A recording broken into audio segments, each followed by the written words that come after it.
শীতকালে পোলাও খেতে কার না ভালো লাগে, তাই বানিয়ে ফেললাম আজকে পোলাও বা ফ্রায়েড রাইস। একটা পাত্রে নুন দিয়ে একটু জলটাকে গরম করে নিচ্ছি। তারপর কিছুক্ষণ ভিজিয়ে রাখা চালটা ওর মধ্যে দিয়ে দিলাম। আরও কিছুটা নুন ওর মধ্যে অ্যাড করলাম।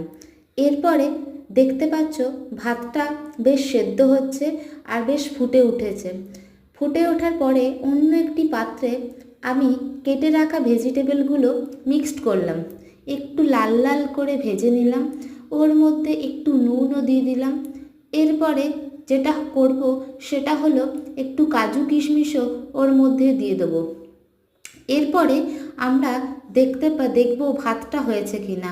তো দেখলাম ভাতটা হয়ে গেছে। আর তার পাশে আমরা রেখে দিয়েছি চিনি। যদি তোমরা চিনিটা গুঁড়ো করে নিতে পারো খুব ভালো হয়। এরপরে আমরা ভাতটাও ওই পাত্রের মধ্যে দিয়ে দিলাম, একটু হালকা করে নাড়াচাড়া করে নিলাম। তারপরে চিনিটাও ওর মধ্যে অ্যাড করে নিলাম। যারা মিষ্টি বেশি খাও তারা একটু বেশি মিষ্টি দিও, আর যারা কম খাও তারা একটু কম দিও। এই দেখো হয়ে গেছে। এরপরে আমরা ভালো ঘি দিয়ে এটাকে একটু সার্ভ করব গরম গরম। তোমাদের যদি ভালো লাগে তাহলে আমাকে